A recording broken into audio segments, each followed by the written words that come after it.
Hi. Centurion cricket സ്റ്റേഡിയത്തിൽ ഇന്നലെ നടന്ന ഇന്ത്യയും സൗത്ത് ആഫ്രിക്കയും തമ്മിലുള്ള മത്സരം ഇന്ത്യ ജയിച്ചു എന്ന് പറയാം. പക്ഷേ അങ്ങനെ പറയുന്നതിന് മുമ്പ് ഒരുപാട് കാര്യങ്ങൾ നമുക്ക് മനസ്സിലാക്കേണ്ടതുണ്ട്. ആദ്യമേ തന്നെ ഞാൻ പറയട്ടെ, ഈ 219 എന്നുള്ള ഇന്ത്യയുടെ ഇന്നലത്തെ ടോട്ടൽ ആണ് ഈ ഗ്രൗണ്ടിൽ ഇന്ത്യയുടെ ഏറ്റവും ഹയസ്റ്റ് ആയിട്ടുള്ള ടോട്ടൽ. 218 റൺസ് ആയിരുന്നു ഇതിന് മുമ്പത്തെ ഹയസ്റ്റ് ടോട്ടൽ. അത് നേടിയത് 2007 വേൾഡ് കപ്പിൽ യുവരാജ് സിംഗ് 6 സിക്സേഴ്സ് ഒക്കെ ഓർക്കുന്നില്ലേ, അതേ മാച്ചിൽ ഇംഗ്ലണ്ടിനെതിരെ നേടിയതായിരുന്നു 218 റൺസ്. അതിനെ പഴങ്കഥയാക്കിക്കൊണ്ട് നമുക്ക് 219 എന്നുള്ള പുതിയ ടോട്ടൽ നമുക്ക് ഇവിടെ പടുത്തുയർത്താൻ കഴിഞ്ഞു. സെഞ്ചുറിയൻ ക്രിക്കറ്റ് ഗ്രൗണ്ടിന്റെ പ്രത്യേകത, it's A pure batting pitch. അതായത് പക്ഷെ കണ്ടീഷൻ മനസ്സിലാക്കാനുള്ള ഒരു കഴിവ് ഒരു ബാറ്റർക്ക് ഉണ്ടായിരിക്കണം. അൺഫോർച്ചുനേറ്റ്ലി ഇന്നലെ സഞ്ജു സാംസണ് വീണ്ടും അദ്ദേഹത്തിന് ഒരു റൺസ് പോലും നേടാൻ കഴിയാതെ ഡെക്ക് ആയി പോകേണ്ടി വന്നു. എന്താണ് അദ്ദേഹത്തിന് പറ്റിയത്?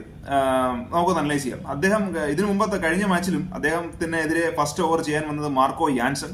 കൃത്യമായിട്ടുള്ള ലൈൻ ആൻഡ് ലെങ്തിൽ ബോൾ ചെയ്യുന്ന ഒരു ബോളറാണ് അദ്ദേഹം വരുമ്പോൾ നമുക്ക് ആദ്യം ഒരു ബാറ്റർ എന്ന നിലയ്ക്ക് ഫസ്റ്റ് നമ്മൾ ചെയ്യേണ്ട കാര്യം കണ്ടീഷൻസ് എങ്ങനെയാണെന്നുള്ള കാര്യം മനസ്സിലാക്കുക ചെയ്യേണ്ടത്. അത് മനസ്സിലാക്കാതെ സ്വന്തം ഇന്റൻഷൻ പ്രകാരം കളിക്കാൻ നോക്കുമ്പോഴത്തേക്കും ചിലപ്പോൾ നമുക്ക് അൺഫോർച്ചുനേറ്റ്ലി നമ്മളെ ഉദ്ദേശിച്ച കാര്യം പറ്റണമെന്നില്ല. അപ്പൊ നമുക്ക് നമ്മുടെ ഇന്റൻഷൻ നമുക്ക് കാണിക്കാം, പക്ഷേ കണ്ടീഷൻസ് മനസ്സിലാക്കാതെ ക്രിക്കറ്റ് കളിക്കാൻ പറ്റത്തില്ല. സഞ്ജു സാംസണ് പറ്റിയതും ആ അബദ്ധമാണ്. അദ്ദേഹം ഇന്നലെ വരികയും ഫസ്റ്റ് ബോൾ എഗൈൻ ഡിഫൻസ്, അതെങ്ങനെ ഡിഫെൻസ് ചെയ്ത് അദ്ദേഹം ക്രീസിൽ നിന്ന് 1 സ്റ്റെപ്പ് പുറത്തോട്ട്, അത് ഔട്ട് ഓഫ് ദ ക്രീസിൽ വന്നു. ആ ഒരു ഫാസ്റ്റ് ബോളിങ്ങിനെ ഫേസ് ചെയ്യാൻ, അതായത് ആ ഒരു ഫാസ്റ്റ് ബോളിങ്ങിനെ ഫേസ് ചെയ്യുന്നതിന് മുമ്പ് അദ്ദേഹത്തിന് ജസ്റ്റ് ഒന്ന് അവിടെ നിന്നിട്ട് ആ കണ്ടീഷൻസ് ഒന്ന് മനസ്സിലാക്കാമായിരുന്നു. പക്ഷെ അതിനും പോലും ശ്രമിക്കാതെ അദ്ദേഹം ഫസ്റ്റ് ബോൾ തന്നെ ഔട്ട് ഓഫ് ദി ക്രീസ് വന്നിട്ട് ഡിഫെൻഡ് ചെയ്തു. സെക്കൻഡ് ബോൾ അതേ സെയിം ഫുട് വർക്ക് ഉപയോഗിച്ചുകൊണ്ട് ഔട്ട് ഓഫ് ദി ക്രീസ് വരികയും, പക്ഷേ ആ കണ്ടീഷൻസ് അദ്ദേഹത്തിന് അറിയത്തില്ലായിരുന്നു. ബോൾ ലോ ആയിപ്പോയി, നേരെ ബൗൾഡ്, അദ്ദേഹം 0-ൽ പോയി. ഇതിൽ നിന്ന് മനസ്സിലാക്കാൻ പറ്റുന്ന എന്താണ്, സഞ്ജു സാംസണെതിരെ ഉയരുന്ന ഒരേ ഒരു ആരോപണം എന്ന് പറഞ്ഞു കഴിഞ്ഞാൽ അദ്ദേഹത്തിന് കൺസിസ്റ്റൻസി ഇല്ല എന്നുള്ളതാണ്. ഇതിനു മുമ്പ് സുനിൽ ഗവാസ്കർ ഉൾപ്പെടെ പലരും അദ്ദേഹത്തിന്റെ കൺസിസ്റ്റൻസിയെ പറ്റി പരാമർശിച്ചിട്ടുണ്ട്. അത് വീണ്ടും സാധൂകരിക്കുന്ന രീതിയിലാണ് അദ്ദേഹത്തിന്റെ ഈ 2 കഴിഞ്ഞ കളിയിലും പെർഫോമൻസ് നമുക്ക് മുന്നിൽ വരുന്നത്. 2 സെഞ്ചുറി അദ്ദേഹം നേടി ആത്മവിശ്വാസത്തിന്റെ കൊടുമുടിയിൽ നിന്ന സമയത്ത് അത് മുതലാക്കാൻ അദ്ദേഹത്തിന് കഴിഞ്ഞില്ല എന്നുള്ളതാണ്. കാരണം വീണ്ടും ആ ഒരു പൊസിഷനിൽ ഇനിയിപ്പോ ഗൗതം ഗംഭീറിന് വീണ്ടും ഒന്നുകൂടെ ചിന്തിക്കേണ്ടി വരുമല്ലോ എന്നുള്ളൊരു ആശങ്ക അദ്ദേഹത്തിന് തന്നെ തോന്നുന്നു, അദ്ദേഹത്തിനും അദ്ദേഹത്തിന്റെ ഫാൻസിനുണ്ട്. എന്താ പറയണ്ടേ, അത് കഴിഞ്ഞതിന് ശേഷം ഈ ഇന്നത്തെ കളിയുടെ ആ ഒരു പോസിറ്റീവ്നെസ് എന്ന് പറഞ്ഞു കഴിഞ്ഞാൽ തിലക് വർമ്മ വളരെ വലിയൊരു സ്റ്റേറ്റ്മെന്റ് ആണ് ഇന്നലെ കൊടുത്തിരിക്കുന്നത് നമ്മുടെ സീനിയർ പ്ലെയേഴ്സിനൊക്കെ. നിങ്ങളുടെ ഇപ്പൊ ബോർഡർ ഗവാസ്കർ ട്രോഫിക്ക് വേണ്ടി സീനിയർ പ്ലെയേഴ്സ് എല്ലാം പോയിരിക്കുകയാണല്ലോ ഓസ്ട്രേലിയയിൽ. അതുകൊണ്ടാണല്ലോ തിലക് വർമ്മയ്ക്ക് ഈ ഒരു സ്ക്വാഡിൽ അവസരം കിട്ടിയത്. പക്ഷെ തിലക് വർമ്മ ഇന്നലെ കളിച്ച ഇന്നിങ്സ്, ഇന്നലെ സെഞ്ചുറി നേടിയിട്ടുകൊണ്ട് അദ്ദേഹത്തിന് ഒരു ബിഗ് ആയിട്ടുള്ള സ്റ്റേറ്റ്മെന്റ് വെച്ചിരിക്കുകയാണ്. നിങ്ങൾ ആരെയായാലും ടീമിലേക്ക് കൊണ്ടുവരും, പക്ഷേ എന്റെ തട്ട് താണ് തന്നെ ഇരിക്കും. തിലക് വർമ്മയുടെ ഔട്ട്സ്റ്റാൻഡിംഗ് സെഞ്ചുറിയുടെ പുറത്ത് ഇന്ത്യ 219 റൺസ് ഇന്നലെ നേടി. പക്ഷെ ഒരു കാര്യം ഞാൻ പറയാൻ ഉദ്ദേശിക്കുന്നു, ഈ കഴിഞ്ഞ 3 കളിയിലും ഇന്ത്യ ജയിച്ച 3 കളി, ഫസ്റ്റ് കളി ഹൈദരാബാദിൽ സഞ്ജു സാംസൺ ഫസ്റ്റ് സെഞ്ചുറി നേടിയ കളി, അതിനുശേഷം സഞ്ജു സാംസൺ ഇവിടെ ഡർബനിൽ വന്ന് സെഞ്ചുറി നേടിയ കളി, ഇന്നലെ തിലക് വർമ്മ സെഞ്ചുറി നേടിയ കളി. ഈ 3 കളിയും ജയിക്കാൻ ഇന്ത്യക്ക് ഉണ്ടായ മെയിൻ കാരണം എന്ന് പറഞ്ഞു കഴിഞ്ഞാൽ ആ ഒരു പ്ലേയേഴ്സ് ഔട്ട്സ്റ്റാൻഡിംഗ് ആയിട്ടുള്ള പെർഫോമൻസ് വെച്ചതുകൊണ്ട് മാത്രമാണ്. അതായത് സെഞ്ചുറി നേടിയപ്പോൾ ബാക്കി ഉണ്ടായ ന്യൂനതകളെല്ലാം ആരും ശ്രദ്ധിക്കാതെ പോയി. കളി ജയിച്ചു കഴിഞ്ഞാൽ പിന്നെ എന്തൊക്കെയാണ് നമ്മുടെ ന്യൂനതകളൊന്നും ശ്രദ്ധിക്കേണ്ട കാര്യമില്ലല്ലോ, തോക്കുമ്പോഴാണല്ലോ വിഷയം. കഴിഞ്ഞ ഒരു കളി ഇന്ത്യ തോക്കാൻ കാരണം ആ ഒരു മാച്ചിൽ ഒരു പെർഫോമൻസും ബാറ്റേഴ്സിന്റെ ഭാഗത്ത് നിന്ന് വന്നില്ല. അതുകൊണ്ടാണ് ലോഡ് സ്കോറിംഗിൽ ഇന്ത്യ ഒതുങ്ങിയത്. ഇന്നലത്തെ കളി അതുപോലെ തന്നെ. പക്ഷേ ഇന്നലെ സൗത്ത് ആഫ്രിക്ക 11 റൺസിനാണ് 206 റൺസ് വരെ സൗത്ത് ആഫ്രിക്ക നേടി. പക്ഷെ അവരുടെ സ്കോർ കാർഡ് നോക്ക്, ഒരേ ഒരു 50 ഉള്ളൂ. പക്ഷെ എല്ലാവരും അതിൽ മാക്സിമം ബാറ്റേഴ്സും 20, 25, 30 ഇങ്ങനെ ഒരു റൺസ് സ്കോർ ചെയ്തിട്ടുണ്ട്.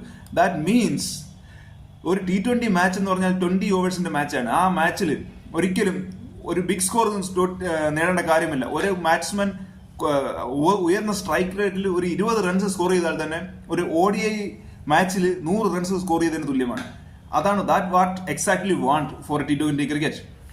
പക്ഷേ ഇന്നലെ ഇന്ത്യയുടെ ആ ഒരു ന്യൂനതയുണ്ട്, അതൊന്ന് പരിഹരിക്കേണ്ടിയിരിക്കുന്നു. പക്ഷേ ഇന്നലെ വേറൊരു കാര്യം കൂടെ സംഭവിച്ചു, ഒരു പോസിറ്റീവ്നെസ് ഇന്ത്യയുടെ ഭാഗത്ത് നിന്ന്.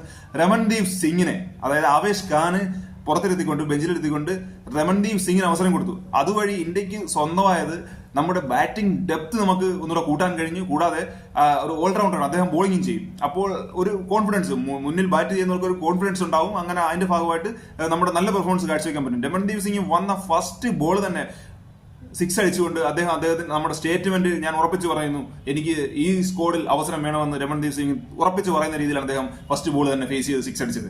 അത് കണ്ടുകൊണ്ടിരിക്കുമ്പോഴത്തേക്കും നല്ലൊരു ആവേശം നമുക്ക് തോന്നി. പക്ഷേ അവിടെ അതേസമയം ഒരു കോയിന്റെ വേറൊരു വശമുണ്ടല്ലോ, അവിടെ റിങ്കു സിംഗ് അദ്ദേഹം വളരെയധികം ബുദ്ധിമുട്ടുന്ന പോലെ നമുക്ക് തോന്നി. കാരണം അദ്ദേഹത്തിന്റെ ബോൾ കണക്ട് ആവുന്നില്ല, അദ്ദേഹത്തിന് ടൈമിംഗ് കിട്ടുന്നില്ല, എന്തോ ഒരു സമ്മർദ്ദമുള്ള പോലെ അങ്ങനെയൊക്കെയാണ് നമുക്ക് ഫീൽ ചെയ്ത് കണ്ടുകൊണ്ടിരുന്നപ്പോഴത്തേക്കും. അദ്ദേഹത്തിന് ഇടയ്ക്ക് ഞാൻ ഒരു ഹിന്ദി അവർ തമ്മിലുള്ള സ്റ്റമ്മയ്ക്ക് ഒപ്പിയെടുത്ത ഒരു സംഭാഷണം ഉണ്ടായിരുന്നു തിലക് വർമ്മയും റിങ്കു സിംഗുമായിട്ട്. റിങ്കു സിംഗിനോട് തിലക് വർമ്മ പറയുകയാണ്, നീ വെയിറ്റ് ചെയ്യ്, നിനക്ക് ഒരു ബോൾ നിന്റെ ബാറ്റിൽ പൊട്ട് കഴിഞ്ഞാൽ നീ ഓട്ടോമാറ്റിക്കലി ഋതത്തിൽ വരും. പക്ഷേ അൺഫോർച്ചുനേറ്റ്ലി ഒന്നും സംഭവിച്ചില്ല. അദ്ദേഹം ഔട്ടായ രീതി തന്നെ നോക്കൂ, ഒരു ഫുൾ ഡെലിവറി ബോളിൽ അദ്ദേഹത്തിന്റെ ബാറ്റ് മിസ്സായി അത് നേരെ സ്റ്റമ്പിൽ പതിരിക്കുകയാണ്. അതൊക്കെ എന്ന് പറഞ്ഞ ഒരു പ്ലെയറിന്റെ കോൺഫിഡൻസിനെയാണ് നമുക്ക് മനസ്സിലാക്കാൻ സാധിക്കുന്നത്, കോൺഫിഡൻസ് ലെവലാണ് മനസ്സിലാക്കാൻ സാധിക്കുന്നത്. റിങ്കു സിംഗിന് തന്റെ കോൺഫിഡൻസ് ലെവൽ അപ്പ് ചെയ്യേണ്ടിയുണ്ട്. അതിനുവേണ്ടി മാനേജ്മെന്റും കോച്ചും എല്ലാം അദ്ദേഹത്തിന്റെ മോറൽ സപ്പോർട്ട് കൊടുക്കേണ്ടതായിട്ടുണ്ട്. പക്ഷെ നല്ലൊരു പ്ലെയറാണ് അദ്ദേഹം, അദ്ദേഹത്തിന്റെ കംബാക്കാണ് നമ്മൾ ആഗ്രഹിക്കുന്നത്. ഓവറോൾ ഇന്നലത്തെ മാച്ച് എന്താ പറയേണ്ടത്, ഇന്ത്യയുടെ ബാറ്റിംഗ് പെർഫോമൻസ് കൊണ്ട് മാത്രമാണ് ഇന്ത്യ ഇന്നലെ വിജയിച്ചത്. അത് കളക്റ്റീവ് ആയിട്ടുള്ള പെർഫോമൻസ് എന്ന് തീർത്തും പറയാൻ കഴിയില്ല. Outstanding performance by Tilak Varma, അദ്ദേഹത്തിന്റെ ആ ഒരു ഔട്ട്സ്റ്റാൻഡിംഗ് പെർഫോമൻസ് ഉള്ളതുകൊണ്ടാണ്, തിലക് വർമ്മയുടെ ആ ഒരു പെർഫോമൻസ് ഉള്ളതുകൊണ്ടാണ് ഇന്നലത്തെ മാച്ചിൽ ഇന്ത്യക്ക് മുൻതൂക്കം വന്നതും ഇന്ത്യ ജയിച്ചത്. ഇനി അടുത്ത മാച്ചോടുകൂടി ഈ സീരീസ് അവസാനിക്കുകയാണ്. അടുത്ത മാച്ച് ജയിച്ചിട്ട് പരമ്പര സ്വന്തമാക്കാനായിരിക്കും ഇന്ത്യ ശ്രമിക്കുന്നത്. അടുത്ത മാച്ച് ജയിച്ച് പരമ്പര ടൈ ആക്കാൻ വേണ്ടി സൗത്ത് ആഫ്രിക്ക ശ്രമിക്കും. അപ്പോഴേക്കും നമുക്ക് വീണ്ടും കാണാം പുതിയ വിശേഷങ്ങൾ.